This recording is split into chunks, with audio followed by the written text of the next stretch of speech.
വസുദേവസുതം ദേവം കംസചാണൂരമർദ്ദനം ദേവകീ പരമാനന്ദം കൃഷ്ണം വന്ദേ ജഗൽഗുരും.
മൗലിയിൽ പീലി ചാർത്തി കോലുന്ന നെറ്റിയിൽ ഗോപി ചാർത്തി ചെന്താമര ഇതൾ കണ്ണിനേറ്റം ചന്തം കലർത്തും മഷി എഴുതി പൂവിനാനന്ദമേകി വാഴും ഉൾപ്പൂവിനൊത്തൊരു നാസയേന്തി തൊണ്ടിപ്പഴത്തിനു നാണമേകും ചുണ്ടിന്റെ മാധുര്യമെങ്ങും വീശി കൃഷ്ണ ഹരേ കൃഷ്ണ ഹരേ കൃഷ്ണ ഹരേ കൃഷ്ണ ഹരേ.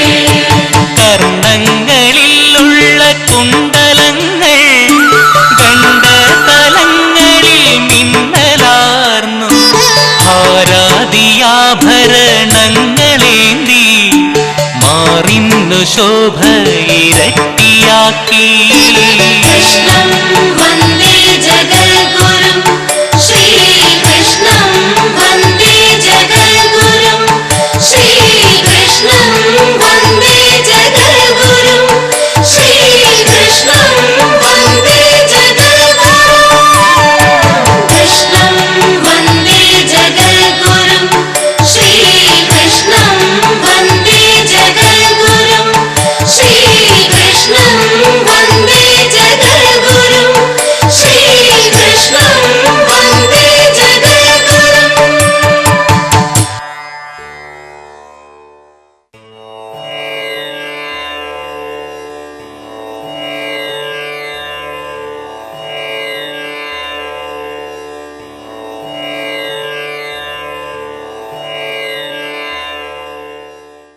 നമ്മുടെയൊക്കെ ശരീരം രൂപാന്തരപ്പെട്ടിരിക്കുന്നത് പഞ്ചഭൂതത്തിനാണ്. ഇനി നമ്മൾ ഇപ്പോൾ നോക്കൂ, പഞ്ചഭൂതത്തിൽ നിന്നും വന്ന ഈ ശരീരത്തിന് നിലനിൽക്കാൻ, സഞ്ചരിക്കാൻ ആകാശം വേണം, ശ്വസിക്കാൻ വായു വേണം, ജീവൻ നിലനിർത്താൻ വെള്ളം വേണം, ഈ ശരീരത്തിൽ കഴിച്ച ഭക്ഷണങ്ങൾ ദഹിക്കാൻ അഗ്നി വേണം. ഉണ്ടോ? 80% ഈ ശരീരത്തിൽ വെള്ളമാണുള്ളത്. പിന്നീട് ഈ ശരീരത്തിന്റെ സ്ഥൂലഭാവങ്ങൾ ഉണ്ടാവണമെങ്കിൽ ആഹാരം സ്ഥൂലമായത് കഴിക്കണം. വേണോ വേണ്ടയോ? അങ്ങനെ ചുരുക്കത്തിൽ ഈ ശരീരത്തിന് നിലനിൽക്കാൻ എന്ത് വേണം? പഞ്ചഭൂതങ്ങൾ വേണം. അപ്പൊ തീർച്ചയായിട്ടും ഇത് മരിച്ചുപോയാൽ അപ്പോഴെന്താ സംഭവിക്കുക? ഇതിലെ അഗ്നി ശരീരം വിട്ടുപോകുന്നുണ്ട്, വായു വിട്ടുപോകുന്നുണ്ട്. എങ്ങോട്ട് പോവും? എവിടേക്ക് പോവും? വായുവിലേക്ക് പോവും. അഗ്നിയിലേക്ക്. വെള്ളവും ഈ ശരീരത്തിൽ നിന്ന് വിട്ടുപോവും. ഈ സോളിഡ് ആയിരിക്കുന്ന ശരീരം മണ്ണിലേക്ക് പോവും എന്ന് പറഞ്ഞാൽ, ഭൂമിയിലേക്ക് പോവും എന്ന് പറഞ്ഞാൽ ഇതിലുള്ളതെല്ലാം ഇതിനെ നിലനിർത്തിയതിലേക്ക് തന്നെ പോകുന്നുണ്ട്. അങ്ങനെയാണെങ്കിൽ ഈ പ്രപഞ്ച വ്യവസ്ഥ എന്ന് പറയുന്നത് എന്തായിരിക്കണം? ഈ പ്രപഞ്ചത്തിലുള്ള സകലതും നോക്കൂ. നമ്മുടെ ശരീരമായാലും ശരി, ഒരു ചെടിയായാലും ശരി, ഒരു പട്ടിയായാലും ശരി, പൂച്ചയായാലും ശരി, ഒരു പാറ്റയായാലും ശരി, എല്ലാം എടുത്തു നോക്കിക്കഴിഞ്ഞാൽ ഇതെല്ലാം വന്നത് എവിടെ നിന്നാണോ അവിടേക്ക് തന്നെയാണ് ഇതെല്ലാം തിരിച്ചു പോകുന്നത് എന്ന ഒരു ചക്രം. ഇതിനെയാണ് ചക്രം എന്ന് പറയുന്നത്. ഗീതയിൽ വളരെ വ്യക്തമായി ശ്രീകൃഷ്ണ ഭഗവാൻ ഇത് നമുക്ക് മനസ്സിലാക്കി തരുന്നു. 3-ാമത്തെ അധ്യായത്തില് അതിഗംഭീരമായിട്ട് 14, 15, 16 ശ്ലോകം. അന്നാദ്ഭവന്തി ഭൂതാനി പർജന്യാദന്ന സംഭവം യജ്ഞാൽ ഭവതി പർജന്യോ യജ്ഞകർമ്മ സമുദ്ഭവം കർമ്മ ബ്രഹ്മോദ്ഭവം വിദ്ധി ബ്രഹ്മാക്ഷര സമുദ്ഭവം തസ്മാത് സർവഗതം ബ്രഹ്മ നിത്യം യജ്ഞേ പ്രതിഷ്ഠിതം ഏവം പ്രവർത്തിതം ചക്രം നാനുവർത്തയദീഹയാം അഘായോരിന്ദ്രിയാരാമോ മോഹം പാർത്ഥ സജീവതി. അന്നാത് ഭവന്തി ഭൂതാനി, എല്ലാ ഭൂതങ്ങളും ഭവിക്കുന്നത് അന്നത്തിൽ നിന്നാണ്. അന്നം എന്ന് പറഞ്ഞാൽ ഇവിടെ സോളിഡ് എന്ന് അർത്ഥത്തോളം സ്ഥൂലമായ ഒന്നിൽ നിന്നാണ് ഭൂതങ്ങളൊക്കെ ഭവിക്കുന്നത്. ഇനി അന്നം എവിടെ നിന്നുണ്ടാകുന്നു? പർജന്യാത് എവിടെ നിന്നുണ്ടാകുന്നു? അതായത് വെള്ളത്തിൽ നിന്ന്, മഴയിൽ നിന്നുണ്ടാകുന്നു. അപ്പൊ വെള്ളമാണ് പിന്നീട് ഗർഭപാത്രത്തിൽ വീഴുന്ന ബീജമാണ്, വെള്ളരൂപത്തിലുള്ള ബീജമാണ് പിന്നീട് സോളിഡായിട്ട് മാറുന്നത്. മനസ്സിലാവുണ്ടോ നിങ്ങൾക്ക്? ഈ പ്രപഞ്ചം നമ്മൾ ശ്രദ്ധിച്ചുകൊള്ളണേ. ഇന്ന് കാണുന്ന ഈ ഭൂമിയും എല്ലാം ഉണ്ടല്ലോ, ഇത് ഒരു കാലത്ത് ഒരു സോളിഡ് ലിക്വിഡ് രൂപത്തിലായിരുന്നു എന്നാണ് ഋഷീശ്വരന്മാര് പറയുന്നത്. ഇപ്പോൾ നമുക്കത് പറഞ്ഞ വിശ്വാസമില്ലാത്തതിന് കാരണം നമ്മൾ അത്തരത്തിൽ സൂക്ഷ്മതയിലേക്ക് ചിന്തിച്ചിട്ടില്ല. അതുകൊണ്ടാണ്. അപ്പൊ ആ ലിക്വിഡ് എവിടെ നിന്ന് വന്നു പറയാണ്? യജ്ഞാത് ഭവതി പർജന്യ, യജ്ഞത്തിൽ നിന്ന് വന്നു. യജ്ഞം എന്ന് പറഞ്ഞാൽ കൂട്ടായ കർമ്മത്തിൽ നിന്നും. യജ്ഞം എന്ന് പറഞ്ഞാൽ ഒരു കൂട്ടായ പ്രവൃത്തി. അതായത് ലിക്വിഡ് ഉണ്ടാവണമെങ്കിൽ രണ്ട് ശക്തികൾ തമ്മിൽ കൂട്ടി അഗ്നി ഉണ്ടായാലേ അതിൽ നിന്നും ലിക്വിഡ് ഉണ്ടാവുകയുള്ളൂ. മനസ്സിലായില്ല? ലിക്വിഡ് ഫോം ചെയ്യണമെങ്കിൽ രണ്ട് വസ്തുക്കൾ കൂടിച്ചേർന്ന് ഘർഷണമുണ്ടായി അഗ്നി ഉണ്ടായാൽ അഗ്നിയിൽ നിന്ന് പിന്നീട് ചൂടിൽ നിന്നും പിന്നീട് ഒക്കെ നിങ്ങൾ മനസ്സിലാക്കാൻ അധികം പ്രയാസമില്ല. നമ്മുടെ ശരീരം ചൂടായാൽ വേർക്കോ ഉണ്ടോ ഇല്ലയോ? അന്തരീക്ഷം കൂടുതൽ ചൂടായാൽ മഴ പെയ്യാനുള്ള സാധ്യതകൾ കൂടിക്കൂടി വരും അല്ലേ? മനസ്സിലാവുണ്ടല്ലോ. അപ്പോ യജ്ഞം എന്ന് പറഞ്ഞാൽ ഇവിടെ കൂട്ടായ പ്രവൃത്തി, ഘർഷണങ്ങൾ, അതിൽ നിന്ന് എന്തുണ്ടാവുന്നു? പർജന്യം. ഇനി യജ്ഞം എവിടെ നിന്നുണ്ടാവുന്നു? കർമ്മ സമുദ്ഭവം. കർമ്മം എന്ന് പറഞ്ഞാൽ ഒരു കാര്യം ചെയ്യണമെന്ന തീരുമാനം. ഇത് വരുന്നത് നമ്മുടെ ഓരോരുത്തരുടെയും മനസ്സിൽ നിന്നാണ്. കർമ്മത്തിന്റെ ഏത് സംസ്കാരവും തുടങ്ങുന്നത് വിവാഹം കഴിക്കണം, എവിടെ വരണം? ഒരു കുട്ടി ഉണ്ടാവണം, മനസ്സിലല്ലേ വേണ്ടത്? അപ്പൊ ഈ ആഗ്രഹങ്ങളൊക്കെ നിൽക്കുന്നത് മനുഷ്യന്റെ മനസ്സിലാണ്. കർമ്മം എവിടുന്ന് വരുന്നു? ബ്രഹ്മോദ്ഭവം വിദ്ധി. എവിടുന്ന് വരുന്നു? ബ്രഹ്മത്തിൽ നിന്ന് വരുന്നു. എന്ന് പറഞ്ഞാൽ ചൈതന്യമില്ലാത്തൊരു ശരീരത്തിൽ ഒരിക്കലും മനസ്സുണ്ടാവില്ല. മനസ്സില്ലാത്ത ശരീരത്തിൽ കാമമുണ്ടാവില്ല. കാമവും കർമ്മവും ഉണ്ടാവില്ല. കാമവും കർമ്മവും ഇല്ലാത്ത ശരീരത്തിന് മറ്റൊരു ശരീരവുമായി ഒരിക്കലും കൂടിച്ചേരാൻ സാധ്യമല്ല. അതിൽ അഗ്നി ഉണ്ടാവില്ല, അതിൽ ബീജമുണ്ടാവില്ല, അതിനൊരിക്കലും ഒരു കുഞ്ഞിനെ ഉൽപ്പാദിപ്പിക്കാൻ സാധ്യമല്ല. വിത്ത് വറുത്തു കഴിഞ്ഞാൽ ആ വിത്തിന് പിന്നെ മുളയ്ക്കാൻ സാധ്യമല്ല. കാരണം അതിനകത്ത് എപ്പോ നിങ്ങൾ അതിനെ വറക്കുന്നു അതിലുള്ള വെള്ളം വറ്റിപ്പോകുന്നു, ഡ്രൈനസ് വരുന്നു, അതോടുകൂടിയിട്ട് അതിലെ ചൈതന്യമല്ല വാസ്തവത്തിൽ പോകുന്നത്. അത് നിങ്ങൾ ആവർത്തിച്ച് തലയിൽ ഉറപ്പിക്കണം. ചൈതന്യം വരുന്നുമില്ല, ചൈതന്യം പോകുന്നുമില്ല. പക്ഷെ അതിലെ വെള്ളം വറ്റിക്കഴിഞ്ഞു കഴിഞ്ഞാൽ പിന്നീട് ചൈതന്യത്തിന് അതിലൂടെ പ്രകടമാവാൻ പറ്റില്ല. മനസ്സിലായില്ലേ? ഇപ്രകാരം നമ്മൾ നോക്കുന്ന സമയത്ത് ഒരു ശക്തിക്ക് പ്രകടമാവണമെങ്കിൽ അതിന് ചില കാര്യങ്ങൾ വേണം. അപ്പൊ മനസ്സിൽ നിന്നാണ് ഇതൊക്കെ ഉണ്ടാവുന്നതെങ്കിൽ പറയാണ്, ഈ മനസ്സ് എവിടെ നിൽക്കുന്നു? മരിച്ചുപോയൊരു ശരീരത്തിൽ ഇനി മനസ്സില്ലെങ്കിൽ ആ മനസ്സിനെ കൂട്ടിച്ചേർക്കാൻ നമ്മുടെ തലത്തിൽ പറയാം. ആ ശരീരത്തിൽ ആരുടെ സാന്നിധ്യം പ്രകടമാവണം? ചൈതന്യം പ്രകടമാവണം. അപ്പൊ ചൈതന്യത്തിന്റെ സാന്നിധ്യത്തിലേ മനസ്സ് നിലനിൽക്കുള്ളൂ. മനസ്സ് നിലനിന്നാലേ കാമവും കർമ്മവും എല്ലാ തരത്തിലുള്ള കാര്യങ്ങളും നടക്കുള്ളൂ. ശരീരങ്ങൾ കൂടിച്ചേരുള്ളൂ, ബീജമുണ്ടാവുള്ളൂ. ബീജം ഗർഭപാത്രത്തിൽ വീണ് സോളിഡ് ആവുള്ളൂ. മരിച്ച ഒരു സ്ത്രീയുടെ ഗർഭപാത്രത്തിന് ഒരു കുഞ്ഞിനെ ഉണ്ടാക്കാൻ പറ്റുമോ? ഇല്ല. അപ്പൊ എല്ലാറ്റിനും ഒരു തേജസ് ഉണ്ട്. ആ തേജസ്സിലാണ് ഇതൊക്കെ നിൽക്കുന്നത്. അതുകൊണ്ട് തസ്മാത് സർവഗതം ബ്രഹ്മ നിത്യം യജ്ഞേ പ്രതിഷ്ഠിതം.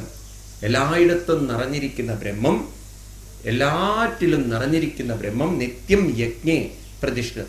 എവിടെയൊക്കെ ആകർഷണമുണ്ടോ, എവിടെയൊക്കെ കർമ്മങ്ങളുണ്ടോ, അപ്പം മനസ്സിലാക്കിക്കോണം ഈ ചലനങ്ങൾക്കൊക്കെ പിന്നിൽ ആരുണ്ട്? ചൈതന്യമുണ്ട് എന്ന്. മനസ്സിലായില്ല? ഏത് ചലനങ്ങൾ സംഭവിക്കണമെങ്കിലും ആ ചലനത്തിന് ചലിക്കാനായി ഒരു ഇടം വേണം. എനിക്കിവിടെ നടക്കണമെങ്കിൽ നടക്കാനൊരു സ്പേസ് വേണം. മനസ്സിലാവുണ്ടോ നിങ്ങൾക്ക്? അന്തരീക്ഷത്തിലല്ലേ എല്ലാ ചലനങ്ങളും നടക്കുന്നത്? വായു വീശുന്നതും ഭൂമി കറങ്ങുന്നതും സൂര്യന്റെ എല്ലാ കാര്യങ്ങളും ഒക്കെ ആകാശത്തിലല്ലേ നടക്കുന്നത്? ആണോ അല്ലയോ? അപ്പൊ ആകാശത്തിൽ നടക്കുന്ന കർമ്മങ്ങളെ പോലെ എല്ലാ കർമ്മത്തിൻ്റെയും പിന്നിൽ അതിന് ചലിക്കാനായിട്ടുള്ളൊരു ഇടം വേണം. അതായത് സയൻസിന്റെ ഒരു തിയറി എന്താ വെച്ചാൽ ചലനങ്ങൾ എപ്പോഴും ചലനമില്ലാത്ത ഒന്നിലാണ് സംഭവിക്കുക. ചലനങ്ങളിലല്ല ചലനമില്ലാത്തതിരിക്കുക, ചലനമില്ലാത്തതിലാണ് ചലനം. നമ്മുടെ തലത്തിൽ മനസ്സിലാക്കാൻ പറ്റും. ഓടാത്തൊരു റോഡിലെ വാഹനങ്ങൾ ഓടാൻ പറ്റുള്ളൂ, ഓടാത്തൊരു ട്രാക്കിലെ ട്രെയിൻ ഓടാൻ പറ്റുള്ളൂ. ആണോ അല്ലയോ? നമ്മുടെ തലത്തിൽ ചിന്തിച്ചാൽ മനസ്സിലാവുന്നില്ലേ?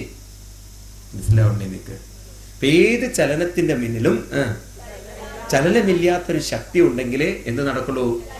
ചലനം നടക്കുള്ളൂ. സ്മൂത്തായൊരു ചലനത്തിന് സാധ്യത ഉണ്ടാവണമെങ്കിൽ. ഇതുപോലെ നമ്മൾ ഇത്തിരി സയൻസ് പരമായി ചിന്തിക്കുകയാണെങ്കിൽ ഇലക്ട്രോൺസ് ഇതൊക്കെ ചുറ്റിക്കറങ്ങുന്നു. അതിൻ്റെ അന്തരത്തിലേക്ക് നോക്കിക്കഴിഞ്ഞാൽ ചലിക്കാത്തൊരു ന്യൂക്ലിയസിലാണ് ഈ ചലനങ്ങളൊക്കെ സംഭവിക്കുന്നത്. അപ്പൊ അതിൻ്റെ ഉള്ളിലേക്ക് ഇറങ്ങിച്ചെല്ലും തോറും അവിടെ എന്തില്ല? ചലനമില്ലാത്തൊരവസ്ഥ. അതിനെയാണ് അൺസർട്ടിനിറ്റി എന്ന് ശാസ്ത്രജ്ഞന്മാർ പറഞ്ഞത്. അവർക്ക് മനസ്സിലാവുന്നില്ല ഇതെന്താണെന്നുള്ളത്. ഇവിടെയാണ് ഋഷീശ്വരന്മാർ പറയുന്നത്, ചലനം മനസ്സിലാവണമെങ്കിൽ ചലിക്കാത്ത ഒരു ഒബ്സർവർ വേണം. ഇതിനെ ഒബ്സർവ് ചെയ്യാൻ ഒരു ആള് വേണം. അപ്പൊ നിങ്ങൾ ചലിക്കുന്നു എന്ന് എനിക്ക് കാണണമെങ്കിൽ ഞാൻ അവിടെ ഇരുന്ന് ഒബ്സർവ് ചെയ്യണം. അപ്പൊ ഒബ്സർവറിലാണ് എന്ത് നടക്കുന്നത്? ചലനങ്ങൾ നടക്കുന്നത്. ഇപ്പൊ എൻ്റെ മനസ്സിൽ വേണ്ടാത്തൊരു ചിന്ത വന്നു എന്ന് ഞാൻ പറയണമെങ്കിൽ അതിനെ ഞാൻ എൻ്റെ മനസ്സിൽ നല്ലൊരു ചിന്ത വന്നു, നല്ലൊരു സ്വപ്നം കണ്ടു എന്ന് പറയണമെങ്കിൽ ഞാൻ അതിനെ ഒബ്സർവ് ചെയ്തിട്ടുണ്ടാവണം. ഉണ്ടോ ഇല്ലയോ? ഇപ്പൊ ഒബ്സർവ് ചെയ്യുന്ന ഒരാള് ചലനത്തെ തിരിച്ചറിയുന്നുവെങ്കിൽ അയാൾ ചലനത്തിൽ നിന്നും അയാള് വ്യത്യസ്തനാണെന്ന് നമ്മൾ തിരിച്ചറിയണം. അതുകൊണ്ട് ഋഷീശ്വരന്മാര് ഈശ്വരനെ വിളിച്ചൊരു പേര് ദൃക്ക് എന്നാണ്. ഇത് മറന്നു പോകരുത് നിങ്ങൾ. ദൃക്ക്. ശങ്കരാചാര്യ സ്വാമികൾ ഒരു പുസ്തകം തന്നെ എഴുതിയിട്ടുണ്ട്, ദൃക് ദൃശ്യ വിവേകം. എന്താണ് ദൃക് ദൃശ്യ വിവേകം? ഭഗവാനെ വിളിക്കുന്ന ഒരു പേര് ദൃക്ക് എന്നാണ്. ദൃക്ക് എന്ന് പറഞ്ഞാൽ എല്ലാം ഒബ്സർവ് ചെയ്യുന്നവൻ, എല്ലാം കാണുന്നവൻ. ഈ പ്രപഞ്ചം എന്ന് പറഞ്ഞാൽ രണ്ട് കാര്യങ്ങളേ ഉള്ളൂ. ദൃശ്യം, നമ്മളിപ്പോ ഞാൻ നിങ്ങളെ കാണുന്നു, നിങ്ങൾ ദൃശ്യമാണ്. കാണുന്ന ഞാനോ ദൃക്കാണ്. അപ്പൊ ഈ കാണുന്ന ഞാൻ എന്ന് പറഞ്ഞാൽ കാണുന്നത് ആരാണ്? അപ്പൊ നമ്മൾ ഉള്ളിലേക്ക് ഇറങ്ങിച്ചെന്ന് ചോദിക്കണം. അത് എന്നെ സംബന്ധിച്ച് ഞാൻ നിങ്ങളെ കാണുന്നത് കണ്ണുകൊണ്ടാണ് ഒരു തലത്തില്. എന്നാൽ കണ്ണുകൊണ്ട് ഞാൻ കാണുന്നുവെങ്കിലും നിങ്ങൾ ആരാണ് എന്താണെന്ന് തിരിച്ചറിയുന്നത് മനസ്സുകൊണ്ടാണ്. ഇനി നിങ്ങൾ ആരാണെന്ന് എൻ്റെ മനസ്സിന് അറിയാമെന്ന് ഞാൻ പറയുമ്പോൾ ആ മനസ്സിൽ പതിഞ്ഞിരിക്കുന്ന നിങ്ങളെ കുറിച്ചുള്ള അറിവിനെ കുറിച്ച് പോലും എനിക്ക് അറിയാൻ സാധിക്കുന്നുണ്ടോ? മനസ്സിലാവുന്നില്ല നിങ്ങൾക്ക്? എൻ്റെ മനസ്സിനെ സംബന്ധിച്ച് നിങ്ങളെ കുറിച്ചുള്ള അറിവ് ഒരു ഇൻഫർമേഷനാണ്. അവരെ എനിക്ക് 10 കൊല്ലമായിട്ട് എനിക്കറിയാം. അപ്പൊ 10 കൊല്ലം മുമ്പ് നിങ്ങളെ കുറിച്ചുള്ള അറിവ് എവിടെ കിടക്കുന്നുണ്ട്? എൻ്റെ മനസ്സിൽ കിടക്കുന്നുണ്ട്. ഉണ്ടോ ഇല്ലയോ? അന്ന് ഇവരിങ്ങനെയൊന്നും ആയിരുന്നില്ല, അവരുടെ രൂപം ഇങ്ങനെ ആയിരുന്നില്ല, അവരുടെ സ്വഭാവം ഇങ്ങനെ ആയിരുന്നില്ല എന്നൊക്കെ നമ്മൾ പറയാറില്ലേ? ഉണ്ടോ ഇല്ലയോ? മുമ്പൊക്കെ അവരുടെ സ്വഭാവം എങ്ങനെയായിരുന്നു, ഇപ്പൊ അവരുടെ സ്വഭാവം എങ്ങനെയാണ് എന്നൊക്കെ മനുഷ്യൻ പറയാറില്ലേ? എന്ന് മാത്രമല്ല, അന്ന് ഞാൻ കാണുമ്പോൾ അയാൾ ഇങ്ങനെയിരുന്നു, ഇന്നിപ്പോൾ അയാൾ ആകെ വണ്ണം വെച്ചു. അല്ലെങ്കിൽ പറയാം, അന്ന് അവരെന്ത് തടിയിരുന്നു, ഇന്നിപ്പോൾ ഇതുപോലെ ഇരിക്കുന്നു. അപ്പൊ അന്നത്തെയും ഇന്നത്തെയൊക്കെ അവസ്ഥ നമ്മൾ പറയണമെങ്കിൽ അന്ന് കണ്ട രൂപവും നിങ്ങളുടെ മനസ്സിലുണ്ട്, അന്നും നിങ്ങളുണ്ട്, ഇപ്പോഴും നിങ്ങളുണ്ട്. ഉണ്ടോ ഇല്ലയോ? പക്ഷെ അന്നത്തെ നിങ്ങളുടെ സ്വഭാവവും അന്നത്തെ നിങ്ങളുടെ രൂപവും അല്ല. ഇപ്പൊ നിങ്ങളെ കുറിച്ചുള്ള അറിവുകളൊക്കെ വ്യത്യാസമുണ്ടെങ്കിലും അറിയുന്നവന് കൂടെ വന്നില്ല. പണ്ട് നിങ്ങളെ കണ്ട അതേ ഞാൻ തന്നെയാണ് ഇന്നും കാണുന്നെങ്കിൽ പണ്ടുള്ള നിങ്ങളുടെ അതേ രൂപമല്ല ഇന്ന് എനിക്ക് നിങ്ങൾക്കുള്ളത് എന്നുള്ള തിരിച്ചറിവുണ്ടല്ലോ. അന്ന് കണ്ട അതേ ഞാൻ തന്നെയാണ്. അപ്പൊ ആർക്ക് മാറ്റമില്ല? കാണുന്നവന് മാറ്റില്ല. അപ്പൊ നമ്മുടെ പൂർവികന്മാര് ഈശ്വരനെ വിശേഷിപ്പിച്ചിരിക്കുന്നത് എല്ലാം കാണുന്നവനാണ്, എല്ലാം അറിയുന്നവൻ, എല്ലാം കാണുന്നവൻ. ദൃക് നമ്മൾ മനസ്സാക്ഷി എന്ന് വിളിക്കാറില്ലേ? എല്ലാറ്റും